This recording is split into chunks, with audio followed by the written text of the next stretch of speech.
نیا سال آ گیا تو پھر کیا کریں بھائی؟ نیا سال آ گیا تو آپ کیوں کود رہے ہیں؟ آپ کیوں ناچ رہے ہیں؟ آپ کیوں فائرنگ کر رہے ہیں؟ آپ کیوں شرابیں پی رہے ہیں؟ کیوں ادھم بازی مچا رہے ہیں؟ بھائی کیا ہو گیا؟ نہیں، نیا سال آ گیا تو نیا سال آیا نا، نیا سال آیا تو اب کیا کریں؟ پچھلا سال میں نے کیسے گزارا غور کر، اپنا محاسبہ کریں، آئندہ سال میں نے کیسے گزارنا ہے اس کی پلاننگ کریں۔ پچھلا سال کیسے گزارا؟ کتنے دن ایسے گزرے جس میں میری نمازیں قضا ہوئیں؟ اے بندے غور تو کر، رب کی بارگاہ میں پلٹ کے جانا ہے۔ پچھلے سال جو رمضان آیا روزے پورے رکھے تھے؟ اگر زکوٰۃ مجھ پر فرض تھی کیا زکوٰۃ پوری دی؟ پچھلے سال میں نے کتنے نیک کام کیے؟ اے بندہ خدا اس کا حساب تو لگا۔ تو ناچ رہا ہے، تو کود رہا ہے، تو فائرنگ کر رہا ہے، تو پٹاخے اڑا رہا ہے، تو رقص کر رہا ہے، تو گانے گا رہا ہے۔ نیا سال آ گیا، نیا سال آ گیا، پھر پچھلے سال کیا کارنامے کیے اس پر غور کر۔ تجھے رب کی بارگاہ میں پلٹ کر جانا ہے اور آئندہ سال تجھے کیا کرنا ہے اگر آئندہ سال ملا، کیونکہ نیو ایئر نائٹ پر بہت سارے فائرنگ سے ہلاک ہو جاتے ہیں، وہ خود ہی اپنے آپ کو مار لیتے ہیں یا کسی عزیز کو فائر لگ جاتا ہے۔ بہت سارے شرابیں پی پی کے ایسے بے ہوش ہوتے ہیں کہ اسی حالت میں موت کا شکار ہو جاتے ہیں۔ ہمارے اسلاف اپنا محاسبہ کیسے کرتے تھے؟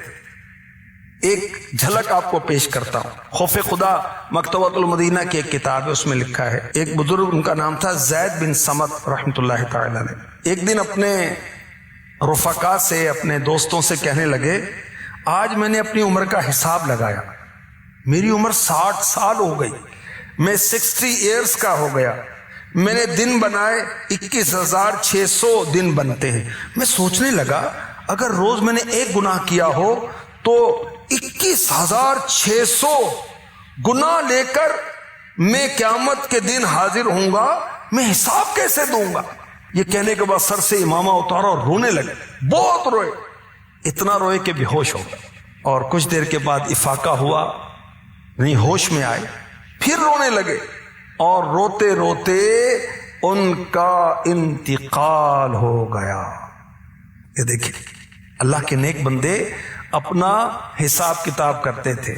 ہم بزنس پارٹنر کے ساتھ حساب کتاب کرتے ہیں، ہم اپنے ملازمین کے ساتھ حساب کتاب کرتے ہیں، دیگر دنیاوی معاملات کے حساب کتاب کرتے ہیں، گھر کے خرچے کا حساب کتاب کرتے ہیں۔ اللہ کے بندے اپنا حساب تو کر، تو نے کیا کمایا، کیا کھویا، پورا سال گزرنے والا ہے، کیا نیکی کی، کیا بدی کی، آگے کے لیے کیا بھیجا۔ وَلْتَنْظُرْ نَفْسٌ مَا قَدَّمَتْ لِغَدٍ، ہر انسان، ہر نفس سوچے کہ اس نے آخرت کے لیے، آگے کے لیے کیا بھیجا۔ ابھی موت واقع ہوگی، ابھی میں نے قبر میں جانا ہے، ابھی قیامت قائم ہوگی، 50,000 سال کا دن ہوگا، کوئی جہنم میں جائے گا، کوئی جنت میں جائے گا۔ غور تو کر تو نے کیا عمل کیے۔ قرآن پاک میں ارشاد ہوتا ہے، اور یہ کہ یہ ہے میرا سیدھا راستہ تو اس پر چلو، اور راہیں نہ چلو کہ تمہیں اس کی راہ سے جدا کر دیں گی۔ یہ تمہیں حکم فرمایا کہ کہیں تمہیں پرہیزگاری ملے۔ تو کیا کہا گیا کہ دوسروں کے راستے پر نہ چلو۔ ہمیں ہمارا رب فرما رہا ہے دوسروں کے راستے کون سے ہیں؟ جو چیز اسلام کے خلاف ہے وہ دوسرا راستہ ہے، جو یہودیت والا انداز ہے وہ دوسرا راستہ ہے، جو عیسائیت والا انداز ہے وہ دوسرا راستہ ہے، کسی کافر کا انداز ہے وہ دوسرا راستہ ہے۔ اسلام کے خلاف چلیں گے تو یہ دوسرا راستہ ہے۔